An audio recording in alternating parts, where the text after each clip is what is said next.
Okay जी, आओ बेटे शुरू करते हैं अपनी आज की क्लास।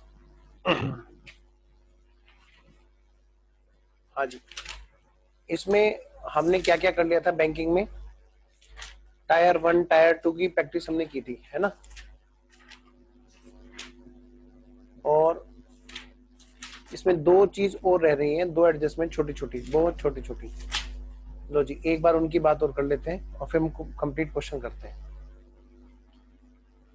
एक तो इन्वेस्टमेंट वाली बात रह रही है और एक छोटी सी बात हो रही है जिसका नाम है बिल फॉर कलेक्शन। तो मैं पॉइंट नंबर 5 कराऊंगा, अभी निशान लगा लेता हूँ। 6 हो चुका है जी, ठीक है। एक छोटा सा पॉइंट और है यहाँ पर, उसको हम यहीं पे 4A का नाम देते हैं, बिल्स फॉर कलेक्शन। दोनों में फर्क है बेटे। क्या मैंने आपको बताया था बिल फॉर कलेक्शन के बारे में, असेट्स और लायबिलिटीज की? नहीं बताया ना। चलिए उसको भी कवर करते हैं। आओ जी, सबसे पहले बात करते हैं इन्वेस्टमेंट्स की।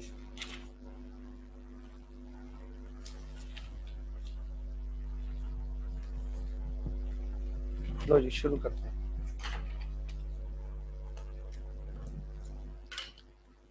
हेडिंग डालो, investment valuation rules and classification.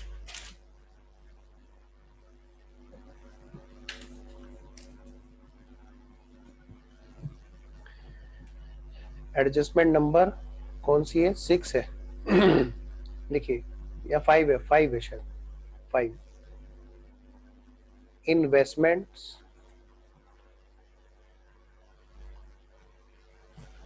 Valuation rules and regulations.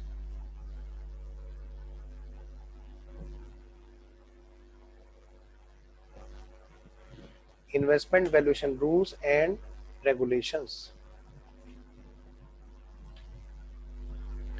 बेटे 3 तरह के इन्वेस्टमेंट्स इनके होते हैं।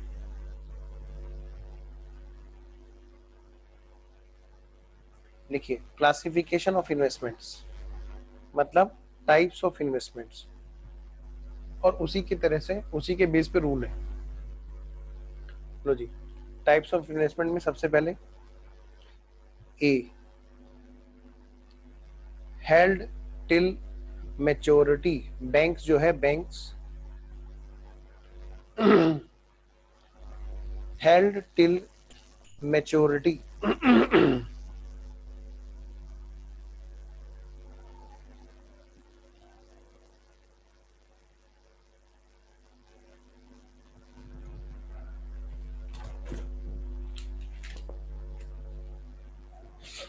हाँ जी, देखिए, इंटेंशन जो है वो क्या है? इंटेंशन टू होल्ड इन्वेस्टमेंट्स, नाम से ही पता चल रहा है, टिल मैच्योरिटी। बेटे इनकी इंटेंशन है कि उसको मैच्योरिटी तक होल्ड करके रखें। नॉर्मली आपको पता है इन्वेस्टमेंट की नॉर्मली मैच्योरिटी जो है वो 12 महीने से ज्यादा की होती है। लिखिए यहाँ पे, नॉर्मली मोर देन 12 मंथ्स। जब ये बात आती है ना कि भाई हम लोग जो ना किसी इन्वेस्टमेंट को उसकी मैच्योरिटी तक रखेंगे अपने पास में, इसका मतलब बेटे एकदम से इंटेंशन आती है, इसका मतलब बहुत लंबा पीरियड है। तो इसीलिए इसको यहाँ पे ऐसा बोला गया कि हेल्ड टिल मैच्योरिटी, ठीक है। कहते हैं इसको सेम वैसे ट्रीट करेंगे, treat like long term investments.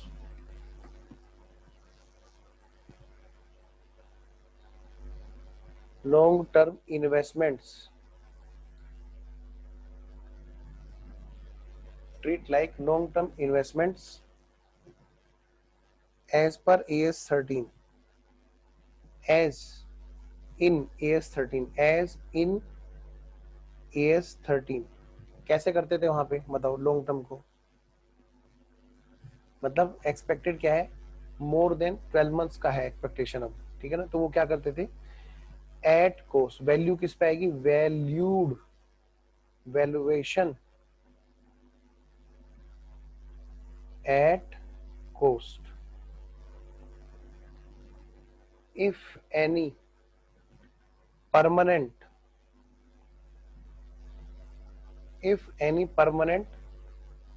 change, if any permanent change, only then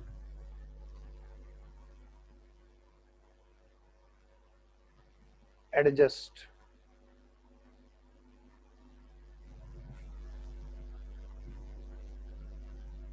ठीक है, यहाँ पे लिख दो इसमें नोट,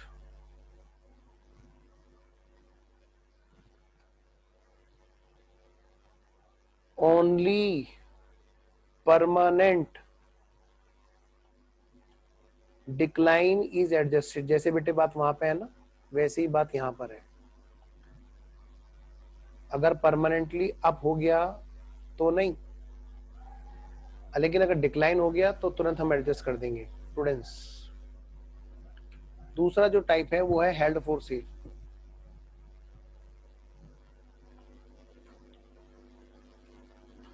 हाँ जी, टाइप नंबर बी लिखिए, हेल्ड फॉर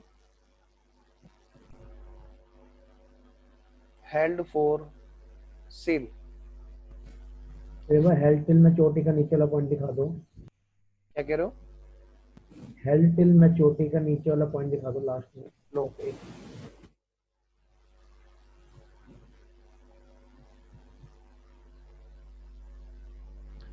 हाँ जी, हेल्ड फॉर सेल।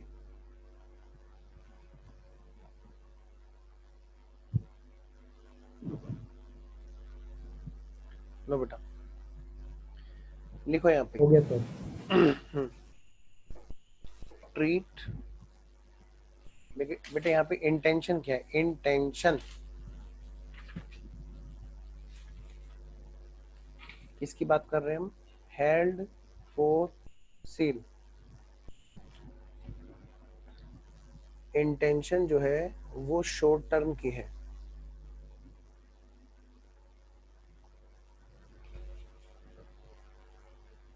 ठीक है, शॉर्ट टर्म हेल्ड करने की इंटेंशन है। नॉर्मली यहाँ पे लिखो, normally with in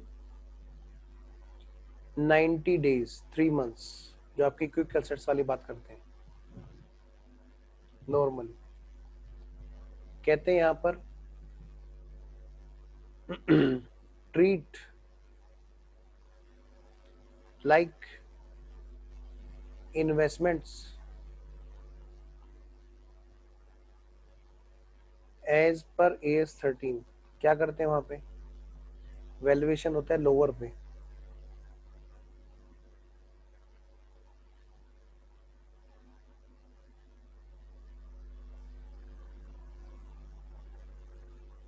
at lower of cost और मार्केट वैल्यू, इन दोनों में से जो कम है लोअर ऑफ कॉस्ट और मार्केट वैल्यू।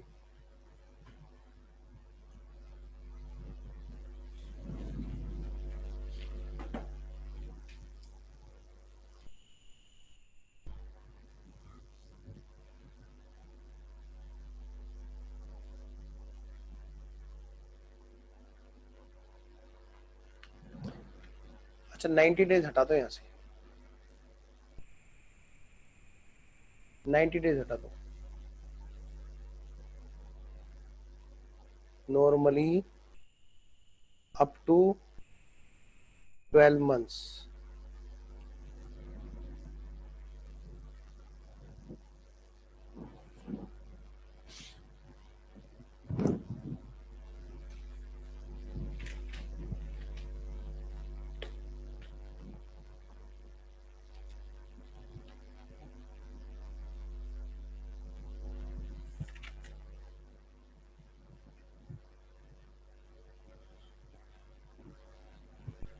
हाँ जी, शुरू करें, आओ जी। ये जो है C point, held for trade.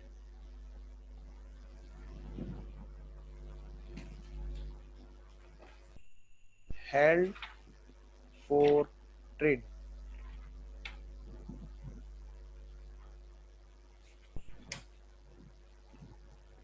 लो जी,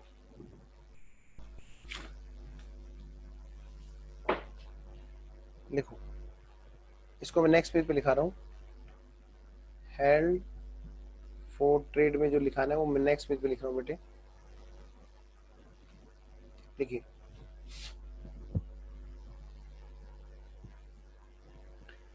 these are not an investments। Basically एक इन्वेस्टमेंट नहीं होते, ये तो बहुत शॉर्ट टर्म का जो प्राइस का मूवमेंट है उसका बेनिफिट उठाने के लिए पैसा डाला जाता है। But still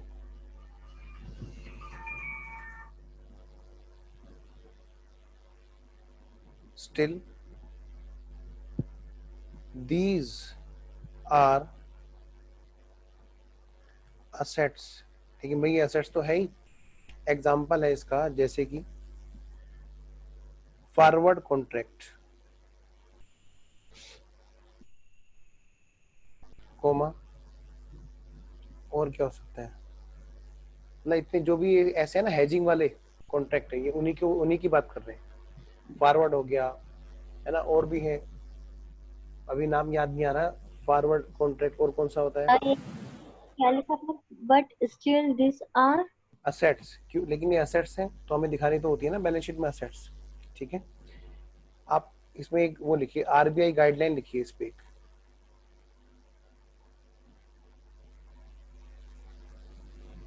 as per RBI guideline,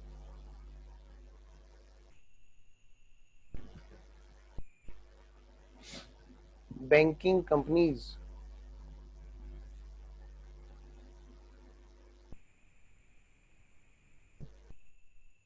cannot held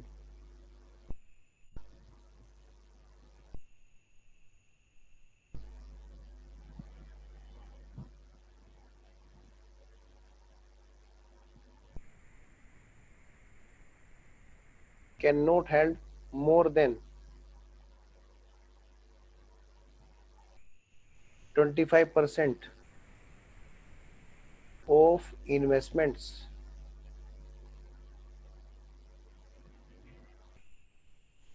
investments 25% से ज्यादा नहीं, as held till maturity। in other words,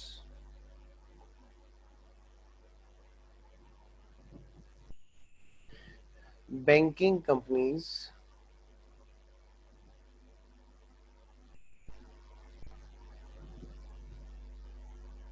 should sir STM का full form maintain held till maturity, maintain at least 75% of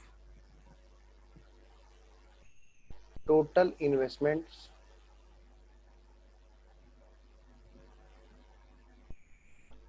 under the heading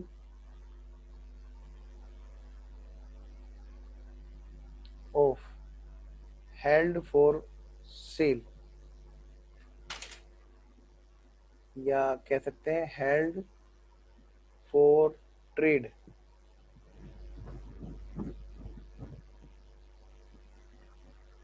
कम से कम 75% उसको क्या करना पड़ता है, इसमें रखना पड़ेगा।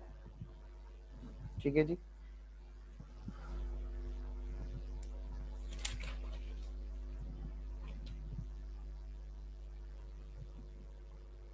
एक क्वेश्चन लिखो, छोटा सा क्वेश्चन। एग्जाम्पल, एग्जाम्पल नंबर 1,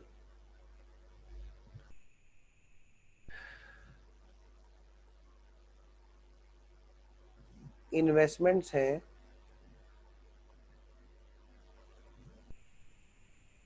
उनकी कॉस्ट है और उनकी मार्केट वैल्यू, आपको तीनों चीज बताई गई है। हाँ जी, ए लिमिटेड, बी लिमिटेड और जी सी लिमिटेड, सबकी कॉस्ट 40,000 की है। मार्केट वैल्यू इसकी है 32,000, इसकी है जी 24,000, इसकी है जी 16,000। Assumed 50% of total investments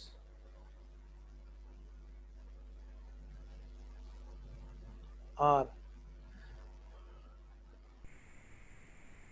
held till maturity, जो नहीं होनी चाहिए। Calculate least amount of provisions, आपको कम से कम कितने रुपए की प्रोविजन बनानी पड़ेगी? आंसर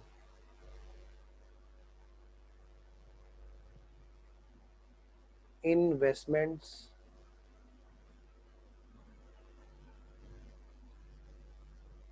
नेचर क्या है उसका, नेचर छोड़ोगे, सिंपल बात करते हैं।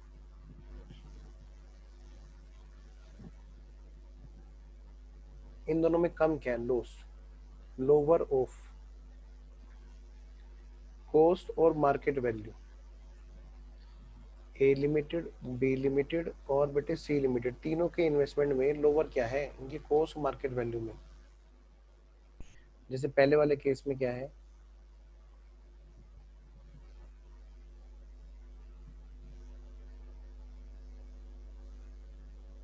अच्छा हमें तो लॉस की प्रोविजन बनानी है ना, प्रोविजन की बात करनी है हमें, ठीक है। तो हम बात करेंगे यहाँ पे लोअर नहीं, हम बात करें लॉस की बात कर रहे हैं, खाली लॉस। कॉस्ट कितने की? 40, मार्केट वैल्यू कितने की? 32। कितने का लॉस दिख रहा है? 8,000 का, इधर 16,000 का, इधर 24,000 का।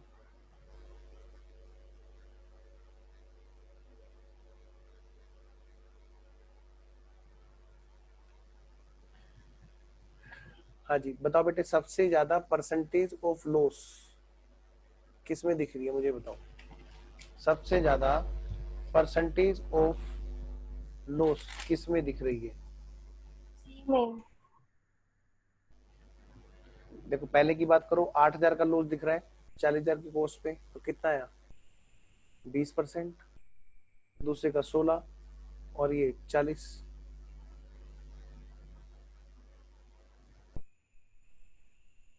मैं कह सकता हूँ 40%, डबल ही तो है। इधर बताओ जी 60%।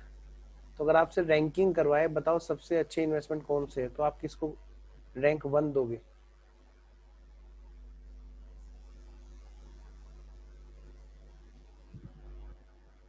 बोलो जी, अनम्यूट करके बोलो, तुम्हारा म्यूट है। हाँ जी बताओ बेटे, सबसे पहले मैं आपसे पूछता हूँ कि सबसे ज्यादा लॉस किस में है, उसको मैं रैंक 1 दे रहा हूँ। सर जिसका लॉस कम होगा वो उसको रैंकिंग 1 देंगे ना। नहीं मैं समझ गया, मैंने कहा लॉस के हिसाब से रैंकिंग दे रहे हैं हम, अच्छे नहीं, मतलब जिसका लॉस सबसे ज्यादा, मतलब जो सबसे बेकार इन्वेस्टमेंट है। तो फिर सी को देंगे सर। ये फर्स्ट है रैंक, है ना, और ये सेकंड है लॉस के मामले में, और ये और थर्ड। एक थर्ड होता है। बैंक वाले कैसे चालाकी दिखाते हैं, वो अपने इन्वेस्टमेंट, उन वाले इन्वेस्टमेंट्स को जिनमें सबसे ज्यादा लॉस आ रहा होता है, वो उनको लॉन्ग टर्म दिखा देते हैं, कहते हैं ये हमारा लॉन्ग टर्म है। उससे क्या होगा? उनका प्रॉफिट ज्यादा दिखाई देगा। वो क्या करेंगे? वो उसको कॉस्ट पे वैल्यूएट करेंगे। किस पे वैल्यूएट करेंगे? कॉस्ट पे।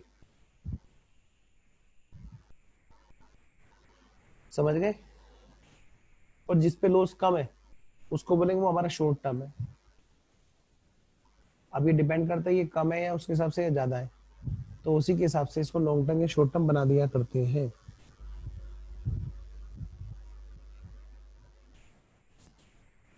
आइए जी हेडिंग डालिए, बिल फॉर कलेक्शन। बिल्स, हाँ जी। क्योंकि अगर शॉर्ट टर्म रहेगा कोई कॉस्ट या market value whichever is less तो वो ले वेरी सकता है, गुड, इसलिए विच एवर लेस पे वैल्यूएट होगा, यानी कितने पर, 32,000 पर। और ये किस पे आएगा, 40 पे, जबकि 16,000 का नुकसान है। देखो परसेंटेज, देखो यहाँ पे हम फिगर पे नहीं जाएंगे, हम देखेंगे परसेंटेज ऑफ लॉस किसमें सबसे ज्यादा है, यहाँ सबसे ज्यादा है। तो हम क्या करते हैं, ऐसे वाले को लॉन्ग टर्म वो लोग कर देते हैं हमेशा। हेडिंग डालो बिल फॉर कलेक्शन, अगला कॉन्सेप्ट, लास्ट कॉन्सेप्ट, उसके बाद में हम सीधा क्वेश्चंस पे।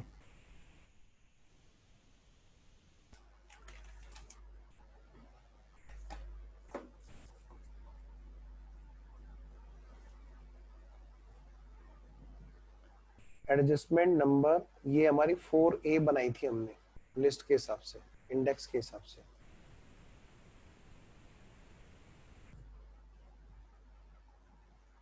बिल्स फॉर कलेक्शन,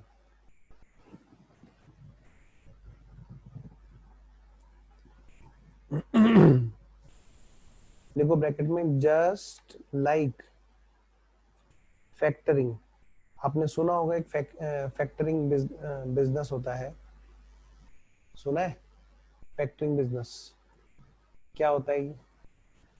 पर इस समय ये होता है कि जैसे एक बैंक वगैरह होते हैं तो वो डेटर्स वगैरह अपने बैकअप वगैरह के लिए कोई शेयर सर्विस का कॉन्ट्रैक्ट करते हैं, जिसमें इसको वो कहते हैं अब हमारे को इतना बिल्कुल परसेंटेज सही, शेयर कमीशन दे देना है वेरी गुड, और वसूली भाई, लॉस वगैरह खुद देखेंगे। इसका नाम समझ लो, वसूली भाई।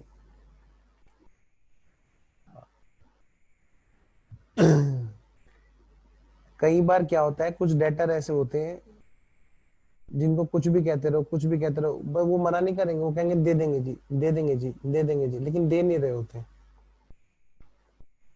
ठीक है, तो ऐसे डेटर्स को क्या किया जाता है, किसी के हैंड ओवर कर दिया जाता है, वो उनसे वसूली करता है, that is called factoring business. खैर यहाँ पे हम लोग फैक्टरिंग बिजनेस की बात नहीं कर रहे, जस्ट लाइक फैक्टरिंग। होता क्या है बेटे, बिल्स, मतलब आप इसको, कोई नई बात नहीं है, जैसे कि चेक्स नहीं देते क्या आप, चेक्स भी तो देते हैं ना आप अपने बैंक को कि भाई लो कलेक्ट करके हमारे खाते में जोड़ देना, बिल्कुल ऐसे ही।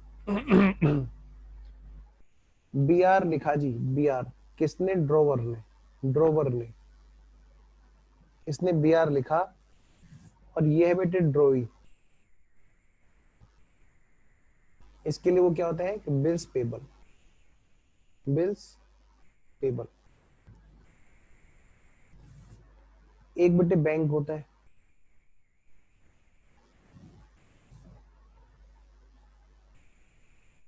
ये है बेटे बैंक। ये डेटर क्या करता है, अपना बिल इसको हैंड ओवर कर देता है, हैंड ओवर, बी आर, किस पर्पज से, फॉर कलेक्शन, हैंड ओवर। वो क्या करता है बेटे, बिल्स उसने उसको हैंड ओवर कर दिए, किस पर्पज से, कलेक्शन के पर्पज से, और बदले में बैंक उसको क्या करेगा, कमीशन देगा। बैंक जाएगा ड्यू डेट पर और इसे पैसे लेकर के इधर यहाँ पे जमा करा देगा। ये डिफरेंट है किससे, बी आर डिस्काउंटेड से, ध्यान रखना। उसमें बैंक तुरंत के तुरंत इसको ब्याज काट के अमाउंट दे देगा, फिर जाकर के रिकवरी करके आएगा।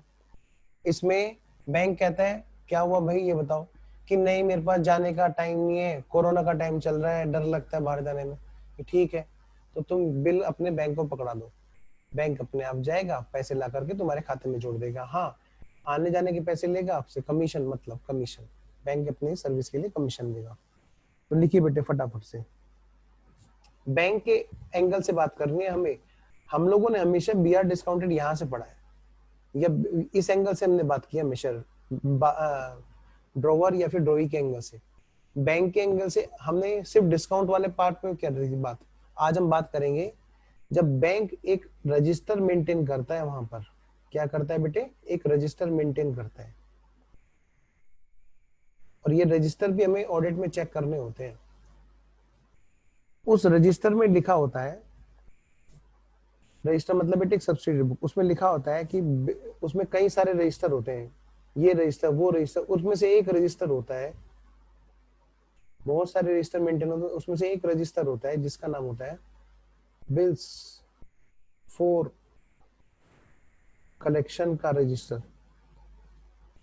बेटे मुझे बताना जल्दी से, ये 10 लाख रुपए का बिल है, ये 10 लाख रुपए का, उसके लिए बीपीएस के लिए बीआर है। बैंक के लिए क्या है बताओ? बैंक के लिए तो मिट्टी है बेटे। क्या लेके आए थे, क्या लेके जाना है, सब यहीं छोड़ जाना है। ना तो ये 10 लाख इसका है बैंक का, और ना इसका कभी होगा। ये तो बस कैरियर है, जैसे कोरियर वाला होता है ना, उठा करके दूसरी जगह पहुंचाना, वो वाला काम कर रहा है बैंक।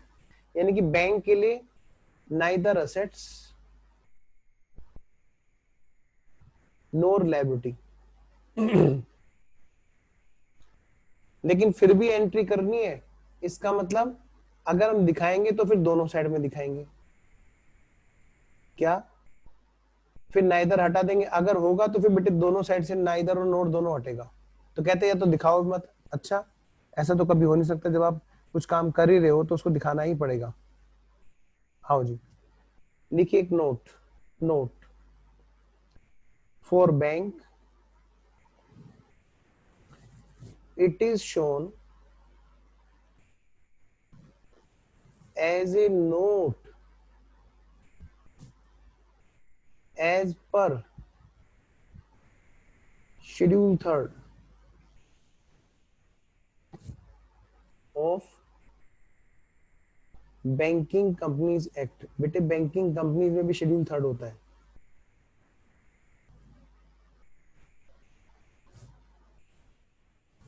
फॉर्म ए, फॉर्म ए समझ रहे हो ना, यानी कि बैलेंस शीट। फॉर्म बी में पीएनएल अकाउंट है। Till the date of collection, till the date collection is pending, ऐसे लिखो, till the date collection is pending, तब तक के लिए इसको बैलेंस शीट के फुटनोट में दिखाना होता है बेटे।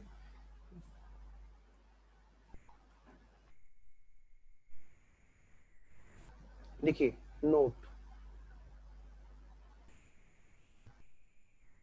To accounts have to be opened, have to be open, bracket में लिखो एज मिरर इमेज।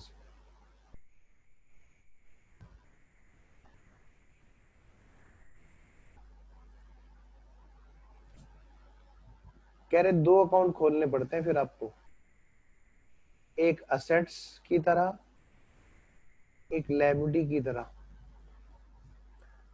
और दोनों का नाम रहेगा बिल फॉर कलेक्शन। क्योंकि आप क्या करोगे बेटे, ऐसे समझ लो, आपने पैसे लिए किसी से, बिल्स फॉर कलेक्शन, ठीक है, बिल्स फॉर कलेक्शन आया आपके पास में, तो आपने क्या किया, 10 लाख का चेक रखा हुआ है, आप देख देख के उसे खुश भी नहीं हो सकते, आप देख देख के उसे बेटे खुश भी नहीं हो सकते। तो वो चेक आपके लिए क्या है, आपके लिए कुछ नहीं है। वो आप कहोगे मेरा थोड़ा ना है, आप कहोगे नहीं मेरा तो मन कर रहा है इसको एंट्री करने का, तो आप उसको अपनी बैलेंस शीट में असेट्स की तरह अगर दिखाओगे तो साथ में बेटे लायबिलिटी की तरह भी दिखाओगे, क्योंकि डबल एंट्री करनी है।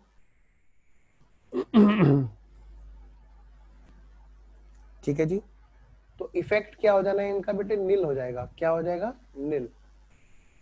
आप इस बात के लिए क्या जन एंट्री करोगे, bills for collection assets account debit to bills for collection liability.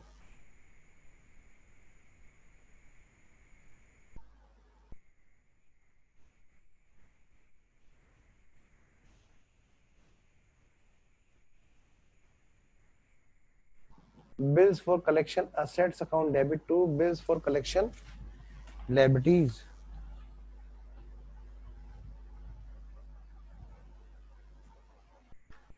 ये उठा करके रखा हुआ है बैलेंस शीट में, नोट्स टू अकाउंट्स में, फुटनोट में, और बेटे उसको उठा करके रखा हुआ है।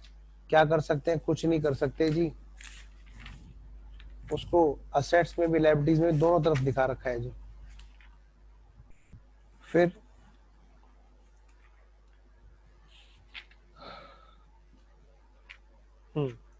अब क्या करना है जी, ये कुछ नहीं जी, इसकी हमने एंट्री पढ़ ली, हाँ जी। तो अब ये बताओ ये कैसे कैसे होगा, कि कुछ भी नहीं, हम लोग क्या करेंगे कि उस डेट पे क्या होगा जब कलेक्शन होगा, अभी तक तो चलो ठीक है उठा के रख लिया, उस डेट पे भी कोई अकाउंटिंग होगी, हाँ जी। तो लिखिए अगला नोट,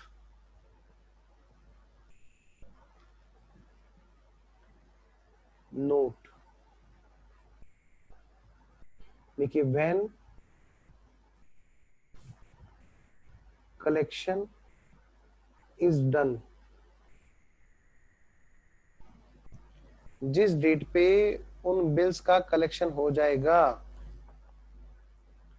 देखिए देन क्या होगा, bank bank charges, bank charges क्या चार्ज करता है बताओ बेटे, commission, bank charges commission, and first full collection is credited to customer account। सबसे पहले बेटे बैंक के खाते में, बैंक में जो कस्टमर का खाता है उसके खाते में क्या हुआ, पूरा का पूरा बिल कलेक्शन करके जोड़ दिया जाता है, ठीक है। And then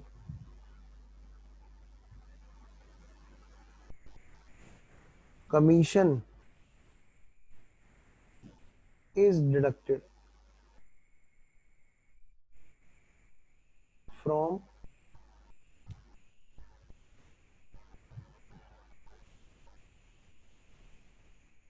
account।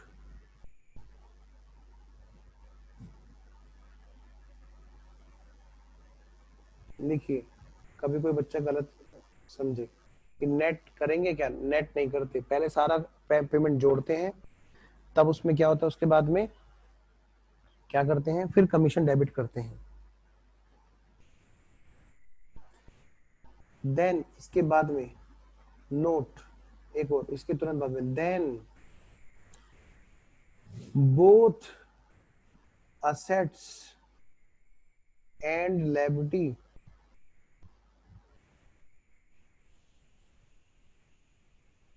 Bills for collection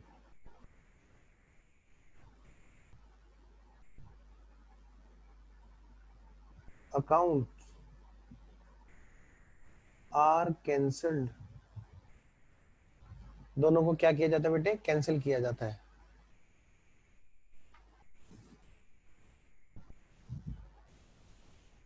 and commission charge is income for bank and transfer to P&L account schedule 14, schedule 14 में, 13 में तो वो होता है इंटरेस्ट और 14 में कमीशन।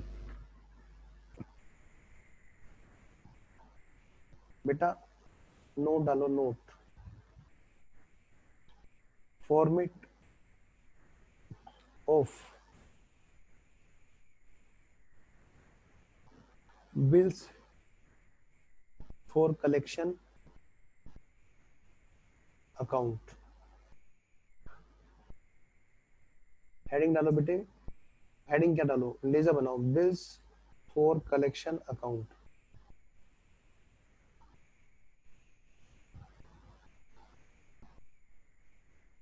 ये है जी अपना एसेट्स वाला, bills for collection account,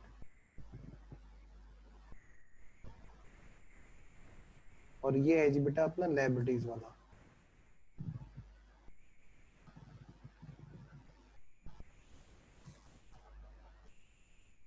to balance BD by balance BD, जितना ओपनिंग में उधर होगा असेट्स में उतना ही लायबिलिटीज में इधर होगा जी।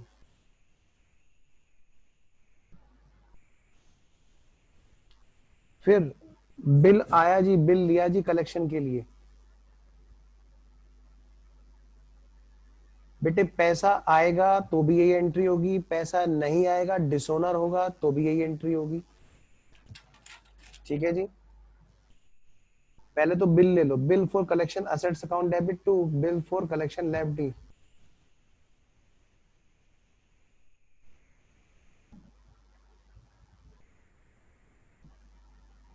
और बिल फॉर कलेक्शन लायबिलिटीज में by bills for collection assets.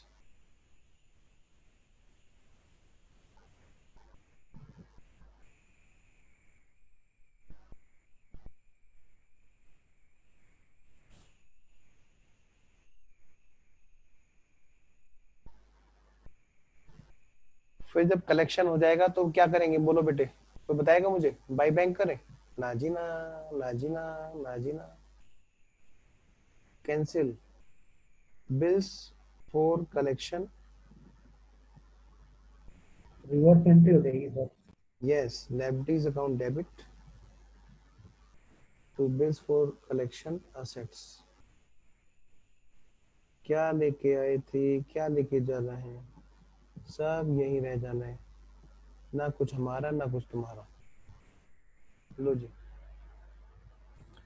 अब क्या होगा, by balance CD to balance CD to balance BD by balance BD.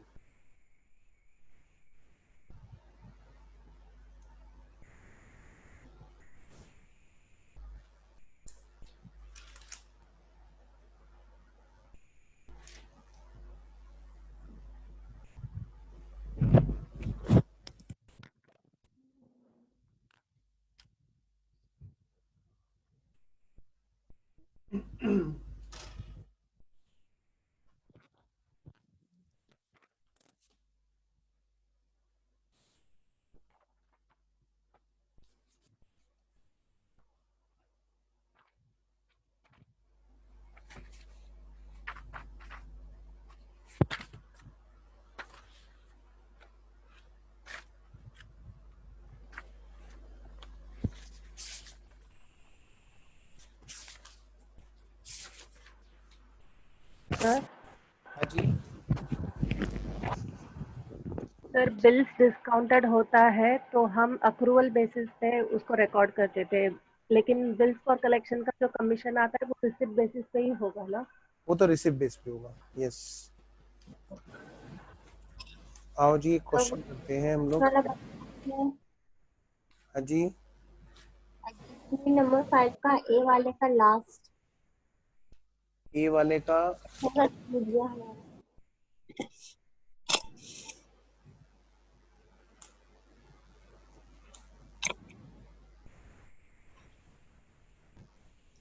Adjustment number 5 sir,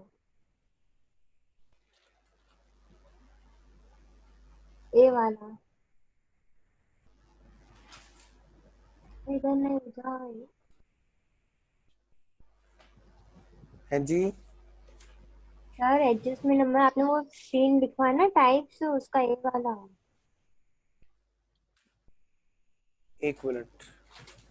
वो सर कह रही है जहाँ पे हमने वो टेबल बनाया था ना, help for maturity, help for sale और जो है जानकी हेल्प ये फॉर बात कर रहे ट्रेड हो वाला। ये? हाँ, इसका ए पार्ट हाँ पे कह रही है। लास्ट में 2 में क्या लिखा हुआ है हम देख लें। कर लो बेटा, कोई दिक्कत ओके डन सर। नहीं। अच्छा अच्छा अच्छा।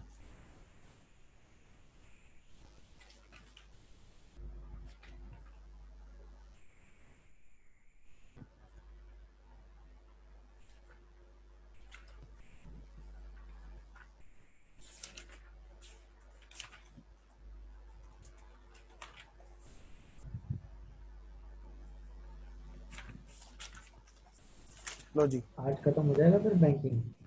नहीं जी,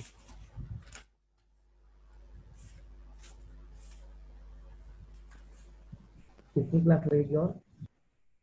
15 क्लास हो रही है अभी।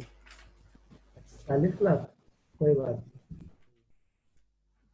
15-16 क्लास हो रहे हैं इसमें, 17वीं क्लास में 16वीं क्लास में हो जाएगा। ठीक है, फाइनल की का भी पढ़ा दो क्या आज? फाइनल का भी साथ में पढ़ा रहे हो? आ जाओ, ये वाला निकालो क्वेश्चन 1, स्क्रीन पे लेके आ रहा हूँ मैं स्कैनर का, ठीक है।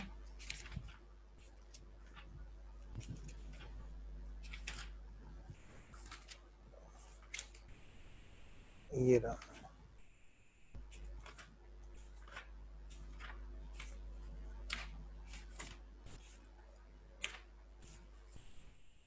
ये रहा जी।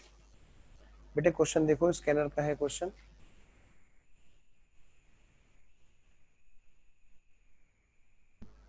ये पूरा क्वेश्चन करना है, मैं ये नहीं सोचना कि खाली बस ये करना है बिल्स ऑफ कलेक्शन।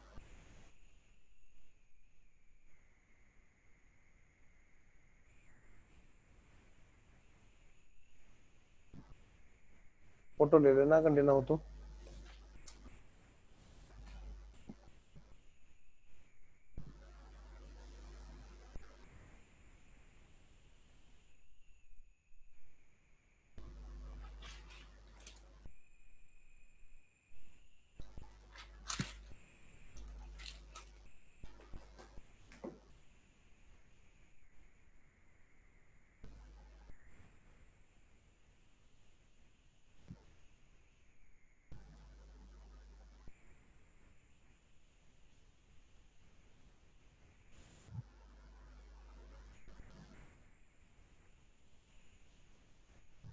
दोनों करने हैं जी, एक तो प्रोविजन बनानी है और फिर बिल फॉर कलेक्शन की भी हम एंट्री भी करेंगे और वो भी करेंगे, लेजर बनाएंगे। हाँ ऐसे ही फोटो लेना है, रखो।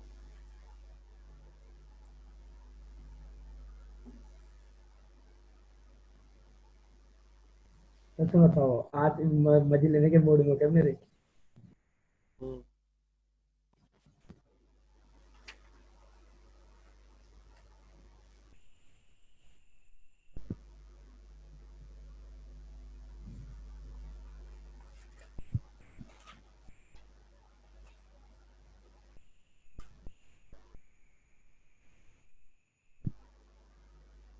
तो हमको लास्ट के दोनों अमाउंट्स नहीं दिख रहे हैं। क्यों? वो उसमें हमारा लिखा हुआ है। मैं बताता हूँ रुको। जागते रहो सर। कौन सा? हो गया बेटा? Yes sir. करो फिर।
आओ जी, पहले करते हैं हम प्रोविजन वाला काम।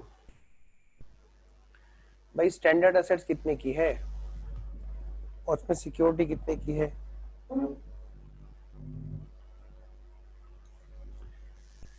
सिक्योर्ड और अनसिक्योर्ड का हिसाब किताब होता है ना। फटाफट से खोलो वो वाला पेज जहाँ पे प्रोविजन हमने नोट की थी। बच्चों जल्दी से खोलो प्रोविजन वाला पेज जहाँ पे हमने प्रोविजन की एक टेबल बनाई थी, जहाँ पे स्टैंडर्ड और बाकी सब हमने नोट की थी, और वहां पर एक टेबल थी जहाँ पर परसेंटेज लिखी हुई थी।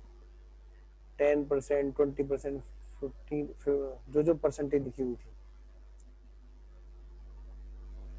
पहुंचो। सिक्योर्ड, अनसिक्योर्ड, अनसिक्योर्ड के केस में 100%, सिक्योर्ड है तो क्या होगा, वगैरह वगैरह वगैरह, डाउटफुल वगैरह। मिल गई? बताओ जी। स्टैंडर्ड असेट्स अगर है तो सिक्योर्ड और अनसिक्योर्ड के केस में कितने की प्रोविजन बननी है? 0.40। हाँ जी,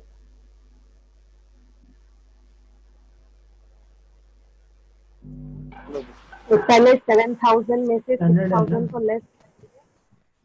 याद है ना? 0.40 सर, 0.40 लगेगा ना स्टैंडर्ड हो जाए। हाँ, अगर परफॉर्मिंग है, नॉन परफॉर्मिंग है, पहले हमें ये भी देखना होगा। अब बताओ बेटे, क्वेश्चन में जो दे रखी है बच्चों, वो स्टैंडर्ड असेट्स दे रखी है। स्टैंडर्ड असेट्स मतलब परफॉर्मिंग असेट्स 7,000 रुपए की है, जिसमें 6,000 रुपए की सिक्योरिटी है। कोई फर्क नहीं पड़ता सिक्योरिटी है या नहीं है स्टैंडर्ड के लिए। स्टैंडर्ड में तो परसेंटेज फिक्स है। एग्रीकल्चर वाली स्टैंडर्ड है, रिस्ट्रक्चर वाली स्टैंडर्ड है, या अदर है, कुछ ना बोले तो अदर है। अब ये जो 7,000 है, 7,000 में से 6,000 और 1,000 का कुछ अलग अलग ट्रीटमेंट होगा क्या सिक्योर्ड अनसिक्योर्ड का? बिल्कुल भी नहीं। पूरे 7,000 पे प्रोविजन बननी है। 2800। 0.40 का अपन परसेंटेज लगाएंगे ना। 0.40%। Very good. नेक्स्ट। 2800। और देखो बेटे, इस क्वेश्चन में क्या दे रखा है? सब स्टैंडर्ड। सब स्टैंडर्ड का मतलब एनपीए। अब एनपीए के अंदर शुरू के 1 साल तक तो सब स्टैंडर्ड रहती है, फिर अगले 1 साल, 2 साल, 3 साल वो सब कहानियां चलती हैं, आपको पता ही है। जब तक ऑडिटर या इंस्पेक्टर ना बोल दे तब तक हम उसको लॉस नहीं मानते। शायद आपको याद हो रही हो बातें, कई दिन हो गए ना रिवाइज किए, इसलिए रिवाइज करा रहा हूँ। तो जरा सब स्टैंडर्ड के अंदर जो 3,000 रुपए है बेटे, क्या उसकी सिक्योरिटी दे रखी है? बताओ जी।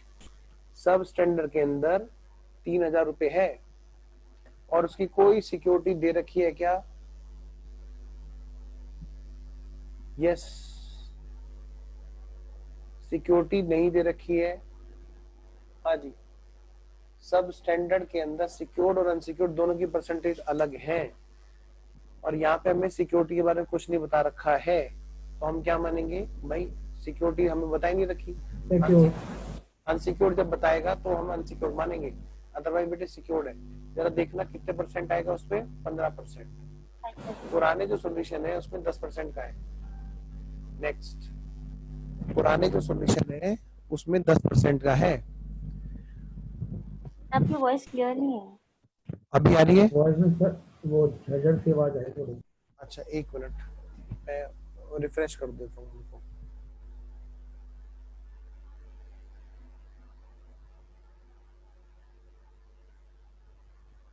हाँ जी, आओ बेटे।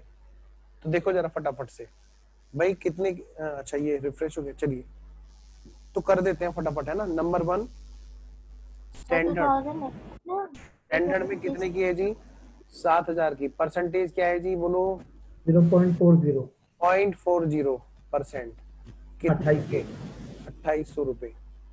नेक्स्ट, दूसरी है जी एनपीए। एनपीए के अंदर जी ये है जी पहला सब स्टैंडर्ड, हमें जो दे रखा है क्वेश्चन में।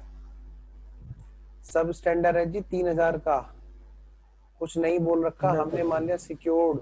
सिक्योर 15%। लिख देना इस बात को, एज्यूम्ड 15%।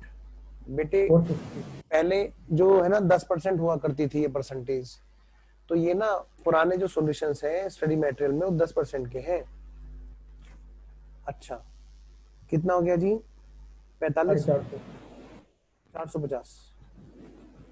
बी, फिर है जी डाउटफुल। डाउटफुल के अंदर नंबर 1, नंबर 2 और नंबर 3। सर हाँ जी, सर हम स्टैंडर्ड में से 6,000 लेस नहीं करेंगे क्या? नहीं करेंगे। वो टेबल देखो जल्दी से। तानिया टेबल दिखाओ अपनी मम्मा को जल्दी से, तुम्हारी मम्मा भूल गई है, जल्दी। उसके पीछे ही छूट गया मेरा। मैं समझ गया था कि तब कैमरा ऑफ था, इस वजह तुम कहीं इधर उधर हो। ये देखो सामने देखो स्क्रीन पे, स्टैंडर्ड होने पर कोई सिक्योर्ड अनसिक्योर्ड कुछ नहीं होता, अदर परफॉर्मिंग। ठीक है बेटा, पॉइंट 4। सिक्योरिटी की टेंशन हमें तब होती है जब एनपी हो। एनपी के केस में मतलब यहाँ पे टेंशन होती है भाई सिक्योरिटी है या नहीं है ना। Okay okay. परफॉर्मिंग के केस में कोई दिक्कत नहीं है। आओ जी, ऐसा हो चुका है मेरे साथ भी। गुड़िया आई और मेरा जिस पेन से मैं क्लास में पढ़ा रहा था वही लेके भाग गई, और नए बच्चों वाला बैच था। मैंने तुम तो चलो एडजस्ट कर भी लेते हो, मैंने कहा बहुत अच्छे। तो आ जाओ बेटे, डाउटफुल के केस में यहाँ पर है, एक तो है जी less than 1 year, less than 1 year वाले।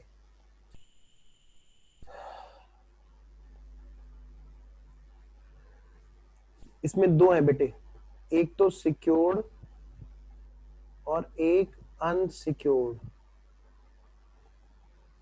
डाउटफुल में देखेंगे, ठीक है जी।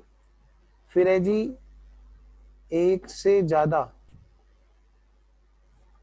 मोर देन 1 ईयर, ये तो अप टू 1 ईयर है, ये है मोर देन 1 ईयर, ठीक है, बट अप टू 3 इयर्स।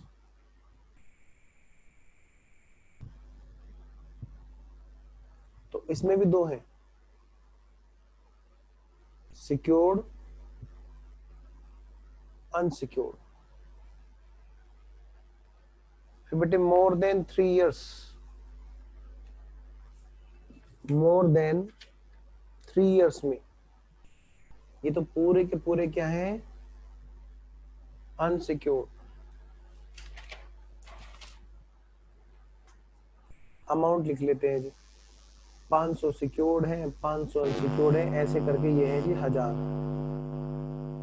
फिर है जी 500, उनमें से 300 की सिक्योरिटी है, 300 सिक्योर्ड है, 200 अनसिक्योर्ड है।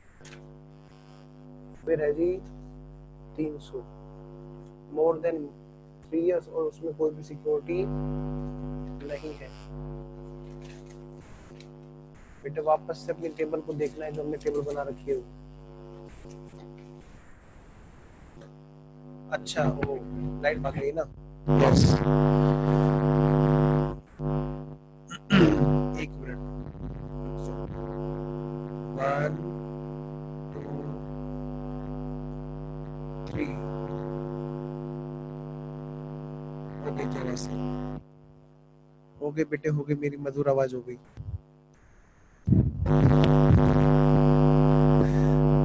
चलो अब देखो फटाफट से, इसमें सिक्योरिटी जो है, इसमें सिक्योर्ड है कि अनसिक्योर्ड है, जल्दी से देखो। अभी ओके है, इतने दूर से ओके ओके आ रही है, आप बताओ। नहीं है,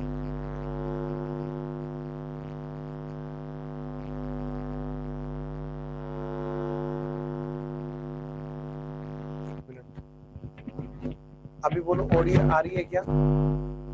देखो ओके तो आएगी, लेकिन इतनी आ रही है क्या? Hello hello hello hello hello, नहीं,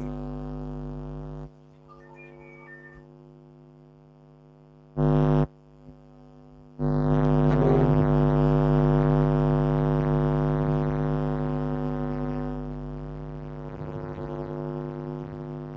कह रहे बच्चे क्या अनम्यूट कर दो, मैं अनम्यूट करूंगा तो फिर तुम सुनाना शुरू कर दोगे, फिर मैं क्यों अनम्यूट करूं?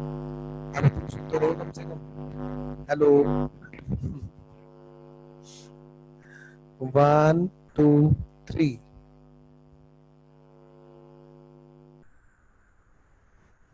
हाँ मत बेटा, बोलो सर प्लीज, हाथ जोड़ तो मत बोलो कुछ भी, कान में दर्द हो रहा है बहुत।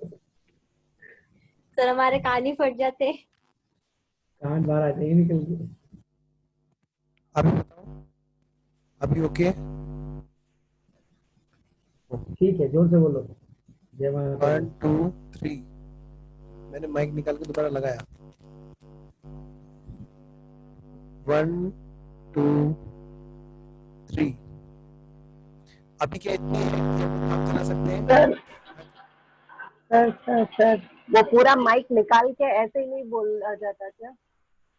रुक जाओ, शांति रखो थोड़ी, तेज जी करो, कान में रखो।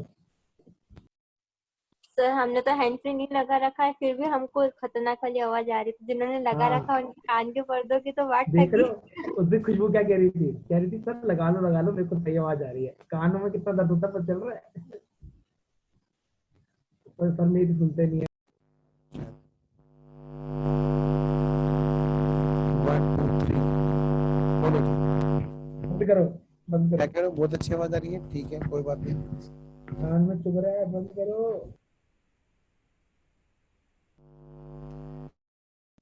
अरे खतरनाक आवाज आ रही है सर, प्लीज बंद करो।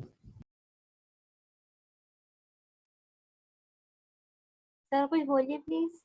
एक काम करो, तान्या से पूछ लो जरा, बच्चे दिल के सच्चे होते हैं।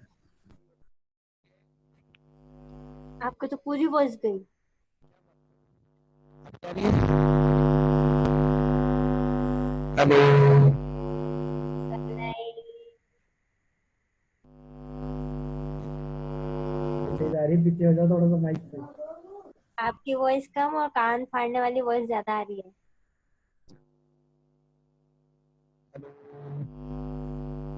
अब खत्म हो गई। हेलो। हाँ ठीक है, अब थोड़ी। हेलो। हाँ ठीक है सर, चल जाएगा काम। हेलो। खुशबू, तुमने ईयरफोन नहीं लगा रखे, जिसने लगा रखे हैं उसका भी समझो प्लीज। हेलो। मैंने इसीलिए नहीं लगा रखा है। ठीक है सर, अब हो गई ठीक। अब ऑडियो हो ओके गया, है करो तुम। हाँ ठीक है, थोड़ी कम आ रही है पर हाँ ठीक है। क्या? हेलो। हाँ ठीक है सर। हाँ तो सही तो आ रही है, देखो कितनी सुंदर आवाज आ रही है, तुम वैसे डरा रहे हो। देखो, आओ इधर, अब आवाज मधुर हो गई। लो बेटे, तो मैं ये कह रहा था इस क्वेश्चन में हम लोग कहाँ पे पहुंच रहे थे? हाँ, 1 साल तक का है सिक्योर्ड और अनसिक्योर्ड। लो जी, डाउटफुल। लो जी, अनसिक्योर्ड पे तो आंख बंद की और 100% प्रोविजन। अनसिक्योर्ड वाले पार्ट पे तो सबका पहले अनसिक्योर्ड वाला पार्ट छांट लो जी। लो जी।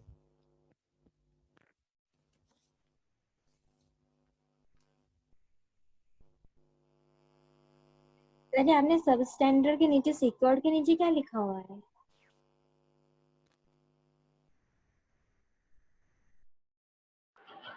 assume। एज्यूम्ड। Okay sir. लो जी, अनसिक्योर्ड पोर्शन पे तो हमने 100% लगा दी। ठीक है, अनसिक्योर्ड पोर्शन पे तो हमने 100% लगा दी। अब बात करते हैं सिक्योर्ड की। बेटे सिक्योर्ड में बताओ कितनी है?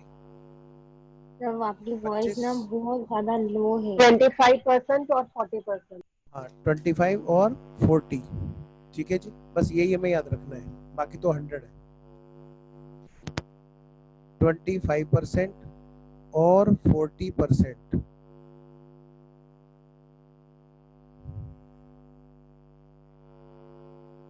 ये आ गई जी हमारी प्रोविजन। बेटे बताओ इसका टोटल कितना हुआ? आवाज धीरे हो रही है बहुत, हाँ जी। आवाज स्लो हो रही है बीच बीच में। बोलो बेटे इसका टोटल बताओ। 4495। 4495। सही है सर। ये बन गई बेटे इसकी प्रोविजन। हेलो। सही तो आ रही है आवाज? तो जी इसके बाद में प्रोविजन के बाद में अब हमें क्या करना है, अगला पार्ट करना है जो हमारा आज का मेन पार्ट था इसमें, बिल फॉर कलेक्शन। लो जी शुरू हो जाओ क्वेश्चन में। और क्या बता रखा है जी? बिल फॉर कलेक्शन के लिए बोल रखा है, कह रहा है कि भाई साहब 51 लाख के तो बिल है जो आए कलेक्शन के लिए, 51 लाख के। और 75 लाख, दोबारा से दिखाऊं क्वेश्चन? तो दोबारा दिखा देता हूँ क्वेश्चन। बहुत बैकग्राउंड नॉइस सर पीछे।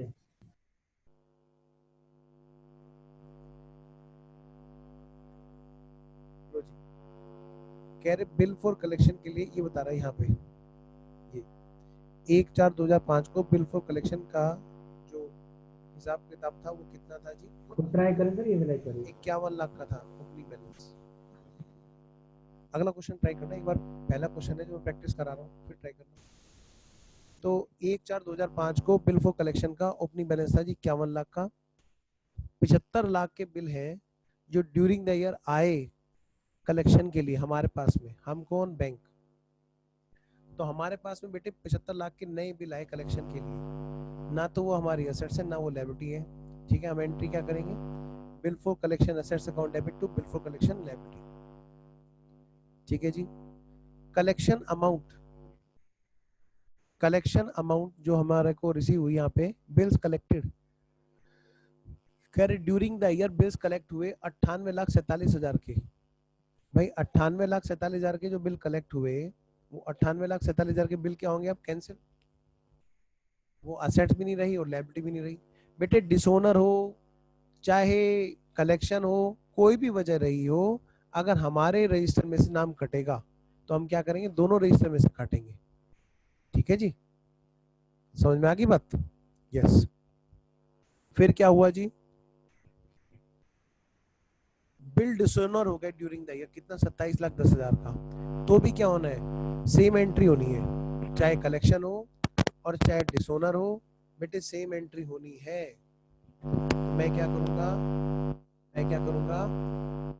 उसमें एंट्री करूंगा और फिर क्या करूंगा?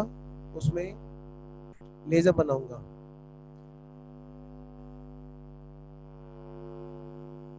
हेलो, तो आ रही आवाज वैसे?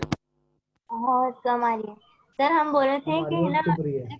होगा तब भी और डिसऑनर्ड होगा तब भी अपन सेम ही एंट्री करेंगे जो आपने अभी बिल्कुल, जनरल एंट्री करनी थी, वो वाली। हाँ बेटा बिल्कुल सेम एंट्री करेंगे।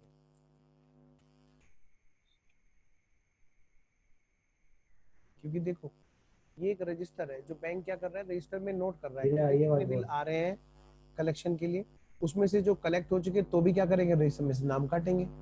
कोई बिल ऐसा है जो कलेक्ट नहीं हुआ और क्या हुआ?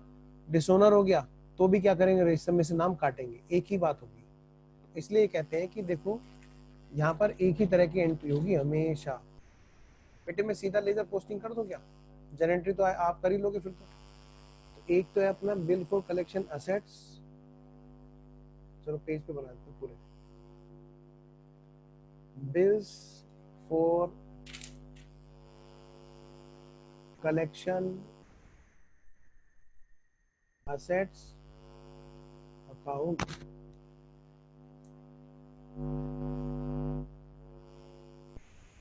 दूसरा है जी बिल्स फॉर कलेक्शन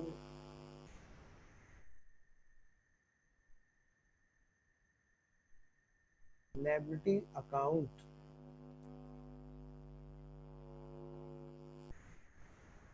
लो जी, क्वेश्चन में क्या कह रहा है जी? सबसे पहले तो 1/4/2005 को कितने का बैलेंस था जी बिल फॉर कलेक्शन का? बेटे जो असेट्स का बैलेंस होगा वही हमारा लायबिलिटी का बैलेंस होगा। क्या इस बात से सब बच्चे एग्री कर रहे हैं? ओके, आवाज अच्छी आ रही है, इस बात से भी एग्री कर रहे हैं? हमको वॉइस नहीं आ रही आपकी। अच्छा, मुझे लगा साथ साथ ये भी पाप दे दूं। तो 51 नहीं लाख की आवाज नहीं आ रही सर, असेट्स धीरे आ रही है आवाज अब। फिर क्या कहते हैं जी? 75 लाख का नए बिल आए, bill for collection assets account debit to bills for collection liability account. 75 lakh के by bills for collection assets account, 75 lakh के लिए। तानिया ओके? वो देखो पीछे, ओके है ना बेटा? हाँ ऐसे कर दो, हाँ जैसे मम्मा कह रही है, गुड। आओ बेटे आगे बताओ बच्चों। जब बिल कलेक्ट हो गए तो क्या हुआ, तब भी बिल का रजिस्टर में से नाम कट जाएगा, मतलब कैंसिल की सेम एंट्री होगी। फिर अगला पॉइंट देखो, bills collected during the year. अच्छा, ये तो बिल रिसीव हुए, bills collected during the year. 98,47,000 के बिल्स बेटे कलेक्ट हो गए, 98,47,000 के बिल्स कलेक्ट हो गए, तो बेटे दोनों रजिस्टर में से नाम कटेगा। तो by bills for collection assets, sorry, liabilities, bills for collection liabilities account debit to bills for collection assets। कितने रुपए के जी? थोड़ा रहम करो। बिल्स फॉर कलेक्शन लाइबिलिटीज और बिल फॉर कलेक्शन असेट्स दोनों कट गए बेटे, कितने के? 98,47,000 रुपए के।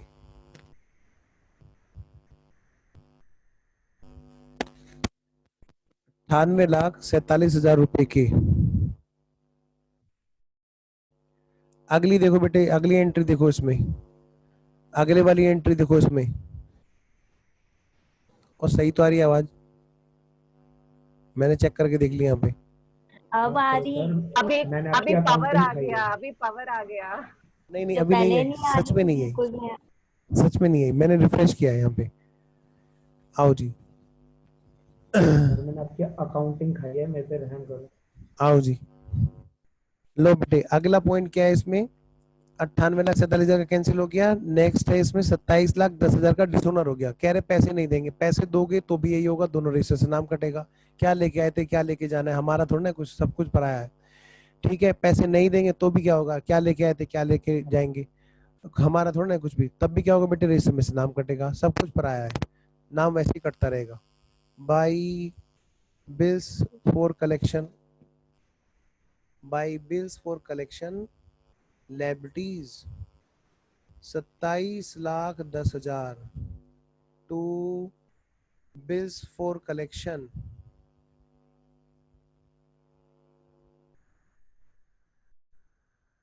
असेट्स 27,10,000। यहां तक कोई दिक्कत? चलो जी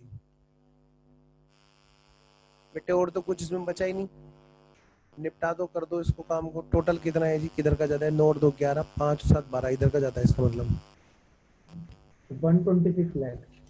126 लाख।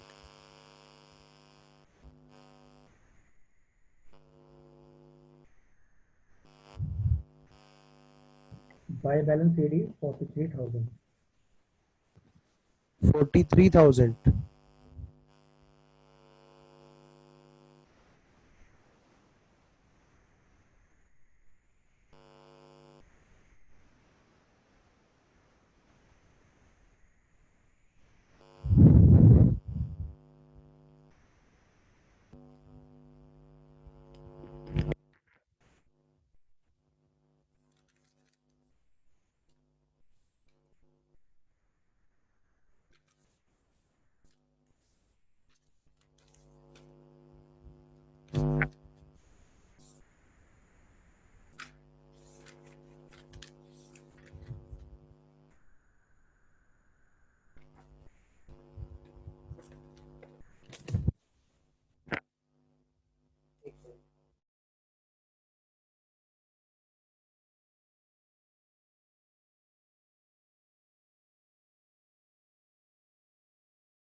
रहा। Good morning.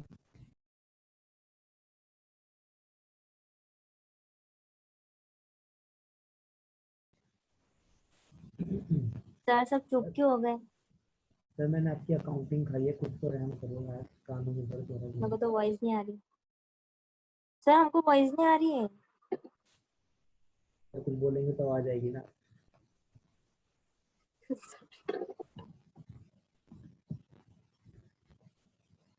सर का फेस का रिएक्शन देख के समझ जाओ आवाज जा रही है या नहीं।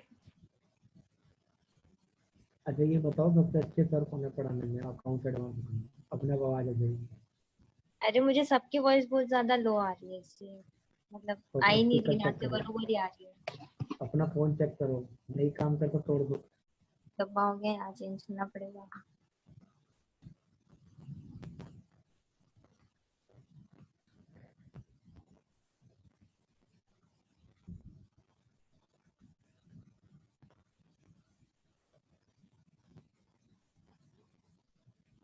लो जी, फटाफट से अरे निकालो आ वाले गया। क्वेश्चन, जल्दी करो।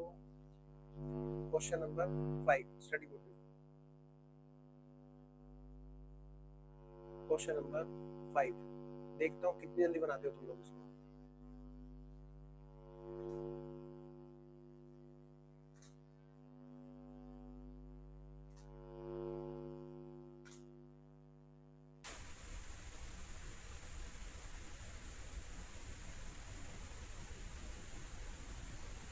करो तुम लोग जल्दी से, मैं वेट कर रहा हूँ तुम्हारा।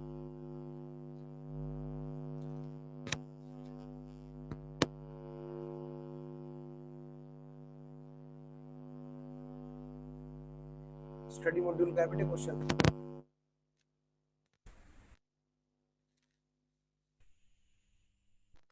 प्रैक्टिस तुम अगर देखोगे, तुम हर पार्ट की ऐसी प्रैक्टिस कर रहे हो जबरदस्त, हर पार्ट की। जब पूरे क्वेश्चन होंगे तो उनकी भी ऐसी प्रैक्टिस कराऊंगा, और सारे क्वेश्चन कराऊंगा, चाहे किसी भी मॉड्यूल के हो, चाहे 4 की जाए, चाहे 10 क्लास हो लग जाए, पर तगड़े वाली प्रैक्टिस कराऊंगा कि कुछ नहीं करने की जरूरत पड़ेगी।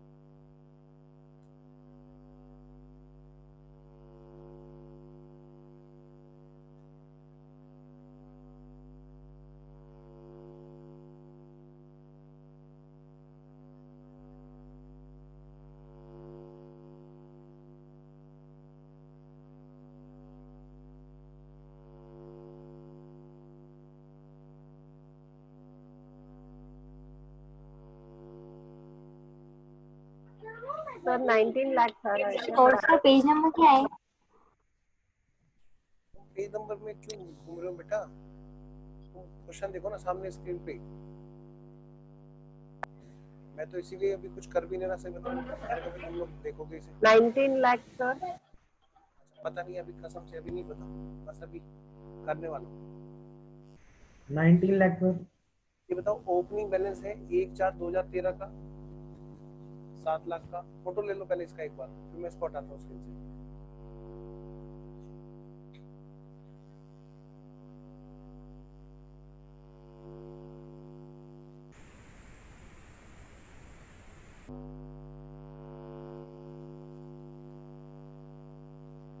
फोटो ले लिया इसका, मैं हटा रहा हूँ स्क्रीन से। हाँ तो 19 लाख आ रहा हो गया। देखो जी, ओपनिंग बैलेंस कितने का है इसका? 7 लाख का, दोनों का होगा। टू बैलेंस बीडी 7 लाख रुपए, बाई बैलेंस बीडी 7 लाख रुपए, दोनों का। टू बैलेंस बीडी और जी बाई बैलेंस बीडी 7 लाख रुपए। असेट्स भी है और बेटे लायबिलिटी भी है। फिर देखो क्या कह रहा है, 64.5 लाख के दोबारा से हमें बिल कलेक्ट हुए इस ड्यूरिंग द ईयर में। क्या हुआ बेटा? 64.5 लाख के इनको बिल कलेक्ट हुए। तो bill for collection assets account debit to bill for collection liability. Bill for collection हाँ धीरे आ रही है sir. Liability, bill for collection assets account debit to bill for collection liability by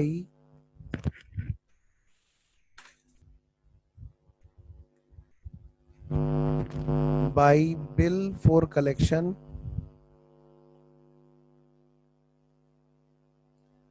assets कितने की जी? 64.5 लाख रुपए, 64,50,000 की। नेक्स्ट वन, फिर कह रहा है जी क्वेश्चन कि बिल कलेक्ट हो गए जी, कितने 47 लाख के बिल कलेक्ट हो चुके हैं, 47 लाख रुपए के बिल कलेक्ट हो चुके हैं। तो ठीक है, दोनों जगह से नाम हटा दो, बस नाम ही तो हटाने और जोड़ने का है। By bills for collection liability account debit to bills for collection assets account 5.5 lakh, 5,50,000 बेटे, 5,50,000। अगला नंबर जी, नेक्स्ट। बिल फॉर कलेक्शन बस, और तो कुछ बचा ही नहीं यहाँ पे। बिल फॉर कलेक्शन 47 लाख रह गए कलेक्टेड। ओहो, वो तो डिसोनर वाले तो हो गए, तब भी नाम कटने थे। कलेक्शन हुआ बेटे तो भी नाम कटना है। By bills for collection liability कितना, 47 लाख, टोटल आएगा 71 lakh 50 to bills for collection assets 47 lakh. Total आ रहा डेबिट साइड का टोटल कितना है, 71 71 लाख 50,000 50,000। और बैलेंसिंग फिगर आ जाएगी 19 लाख, कितनी, 19 lakh 19 lakh. To balance BD बेटे सेम आएगा दोनों जगह पे टोटल।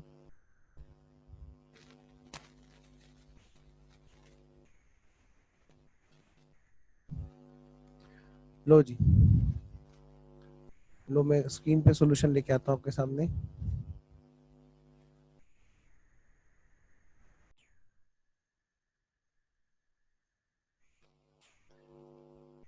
हाँ जी, आगे बढ़ो।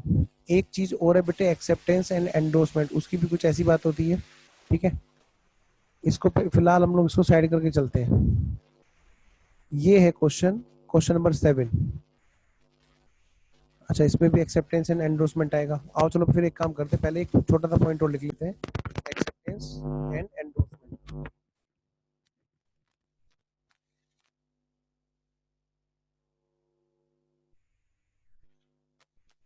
सर ये बैलेंस सीडी तो इधर आना चाहिए ना, लाइबिलिटी साइड वाला।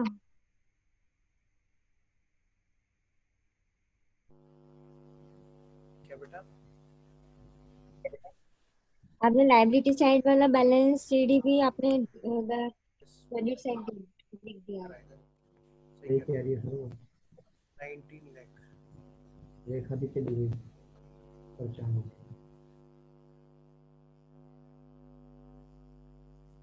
हाँ जी, एंडोर्समेंट। रेखा जी का कनेक्शन टूट गया। चलो अभी जुड़ जाएगा, कोई बात नहीं। आओ जी, आप हेडिंग डालो, एक्सेप्टेंस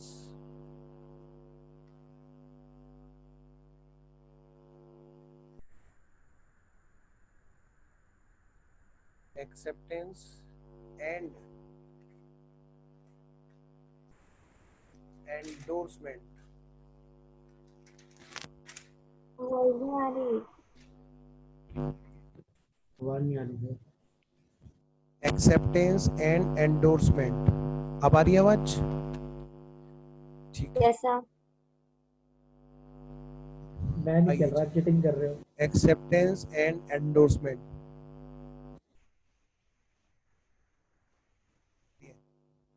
जानबूझ के ऐसे ऐसे तरह तरह की वो करते रहेगा हरकतें, सामने डर जाए सामने वाला। देखो बेटे, वापस से गई आपकी वॉइस। हेलो, आज अब आ रही है? जोर से हाँ बोलते ठीक तो है मेरे सर। कान फट जाते हैं, धीरे चलो बोलते जी, तो आवाज नहीं आ रही। सबसे पहले बेटे मीन्स लिखो। मीन्स लिखिए, when A bank accepts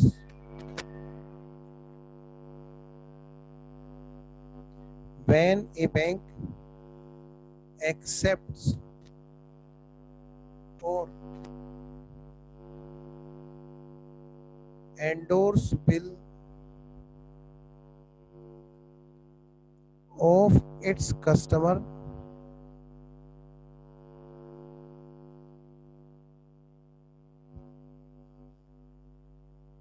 bank क्या क्या काम करता है जी ऐसे केस में? Bank undertakes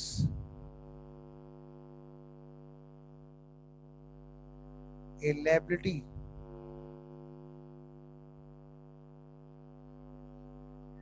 towards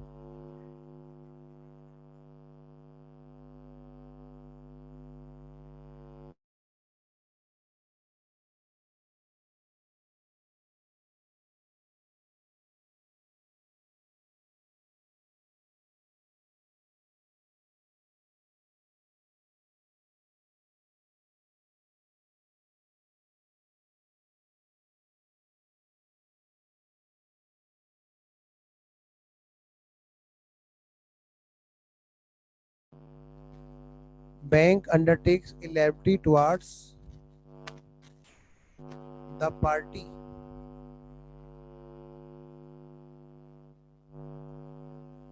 which agrees to receive such bills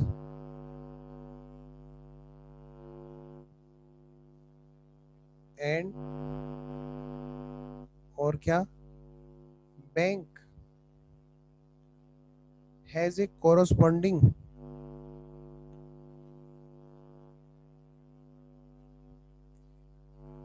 claim against customers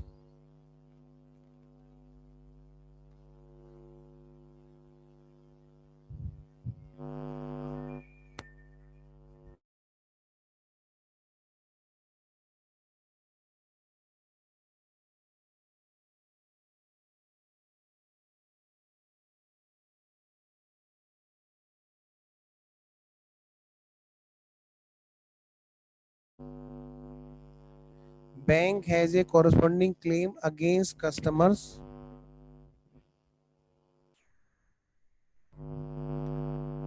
on whose behalf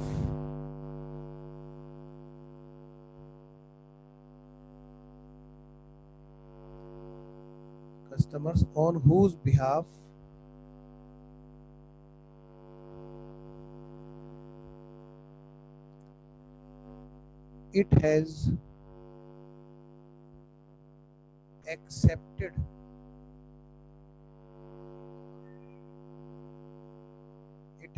accepted or endorsed the bill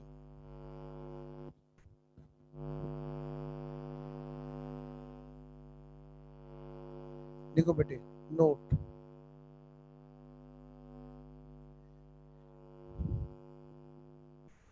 such liabilities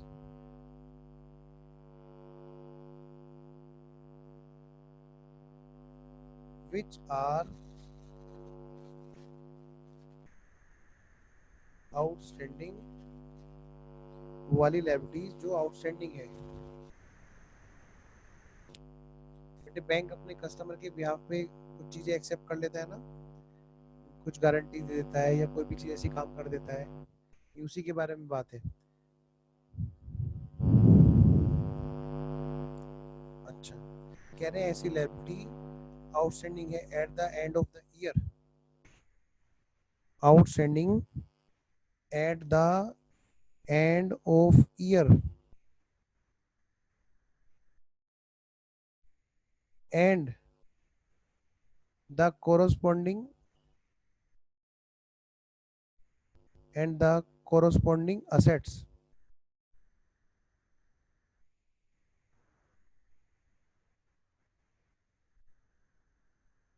the corresponding assets are disclosed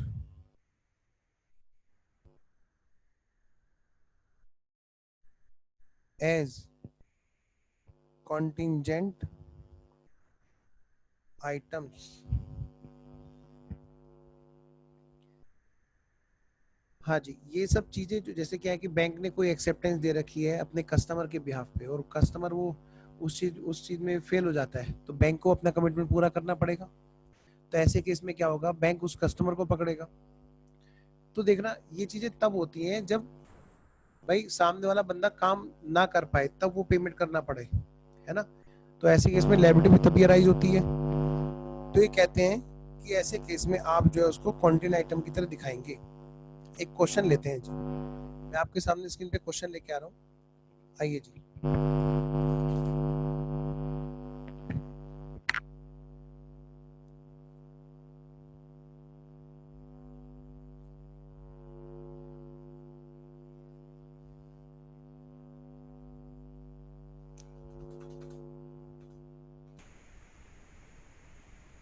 module का बाद में करेंगे, पहले ये वाला करते हैं।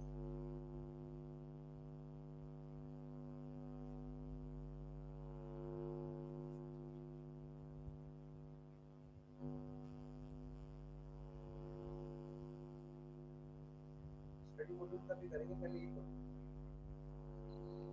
वीडियो थोड़ा जूम आउट कर दीजिए ना, पूरा नहीं दिख रहा।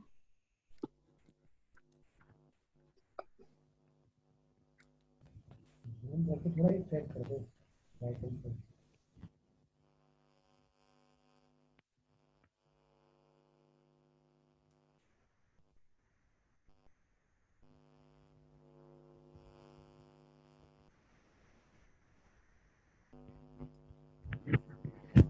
Bharat bank limited,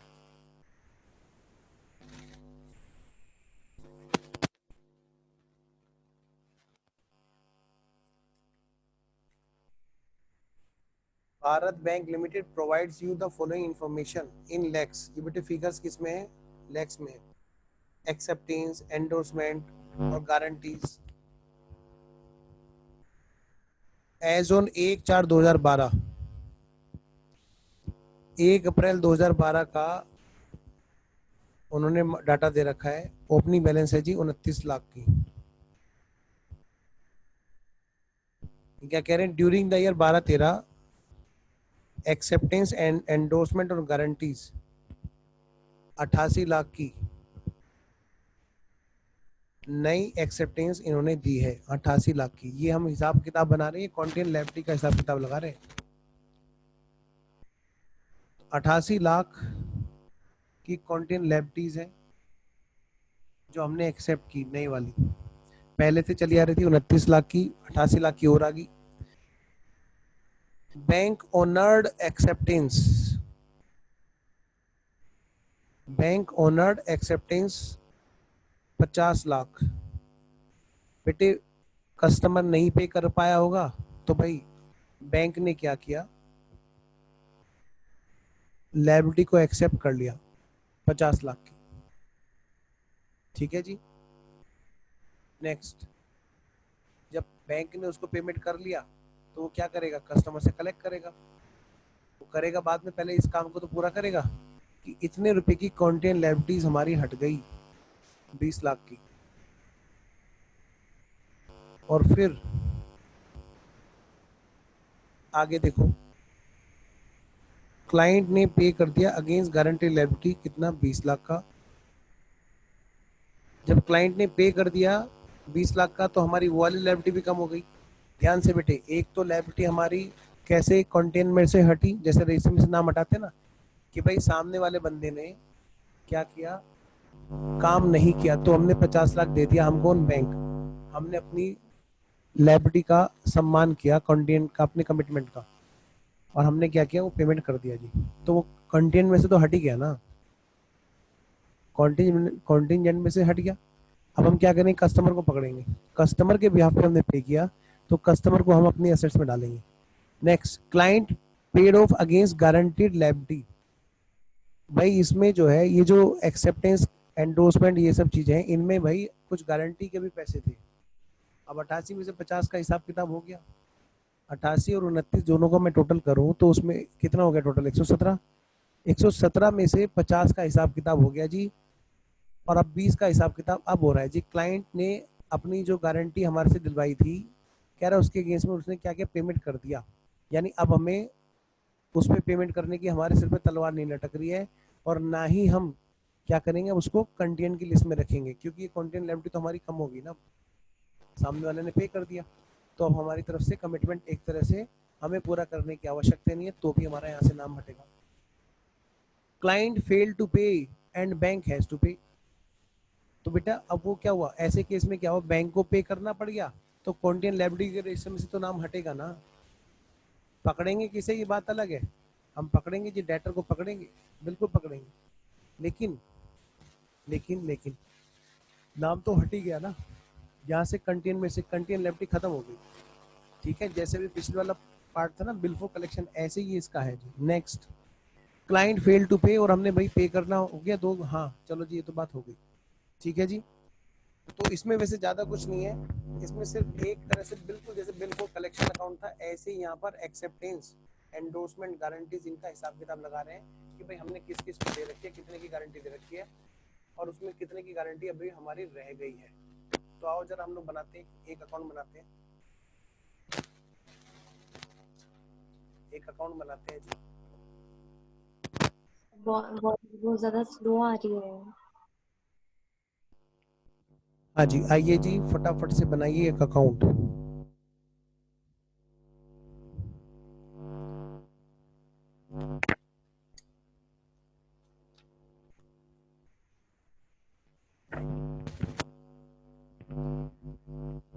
acceptances,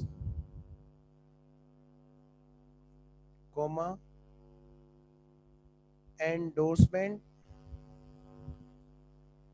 and other obligation account, ये इसका नाम है बेटे अकाउंट का।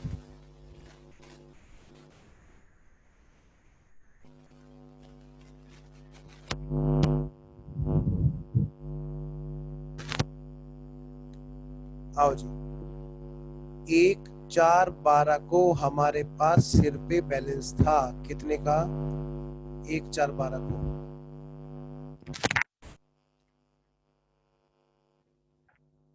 था जी 29 लाख का।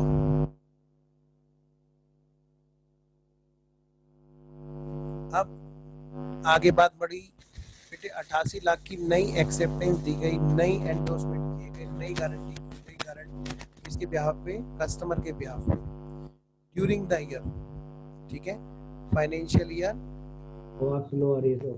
12-13 में, फाइनेंशियल ईयर 12-13 में, फाइनेंशियल ईयर 12-13 में क्या हुआ बेटे, ड्यूरिंग द ईयर जो उन्होंने गारंटी दी, अभी बात उसकी हो रही है बेटे, गारंटी दी during the year,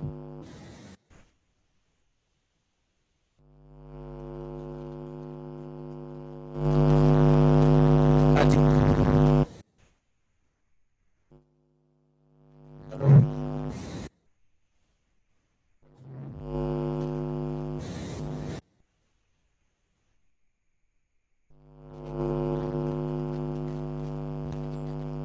hello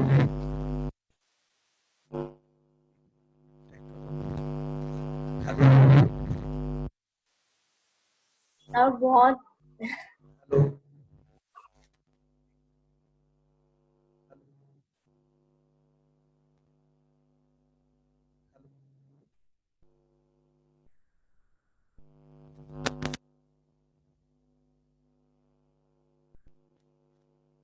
hello,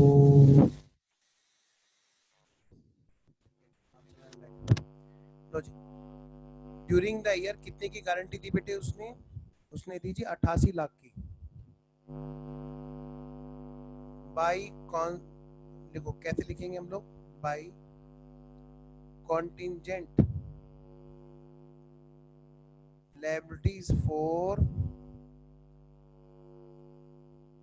acceptances, comma, endorsement, comma, guarantees etc.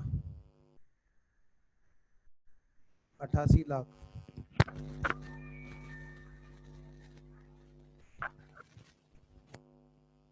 एक मिनट होल्ड करना।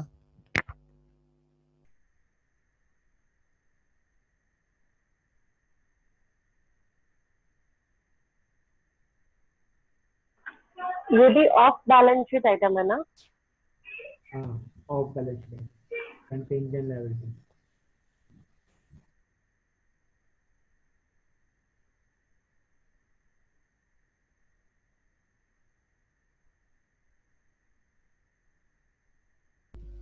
अब आ गई भाई लाइट, मतलब क्लास ओवर करने के टाइम पे तब लाइट आई है। पाप लगे इन महादेव बिजली वालों को। थैंक यू लाइट को क्या आ गई कम से कम। आओ बेटे जल्दी से बताओ, इसके बाद में फिर बताओ कितने रुपए की गारंटी का हिसाब किताब हो गया जी।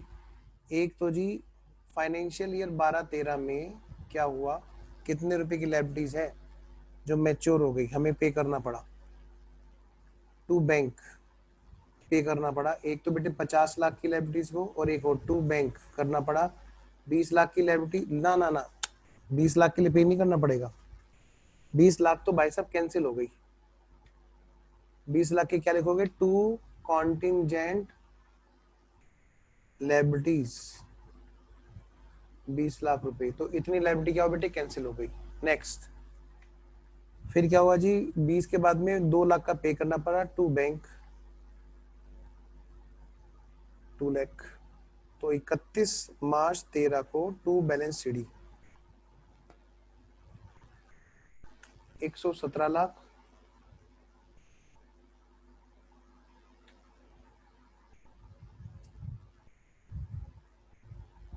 $117 में से घटाना जी, कितना बच गया,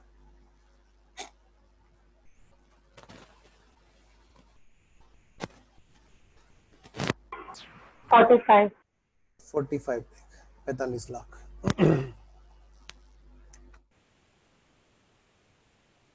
ठीक है जी।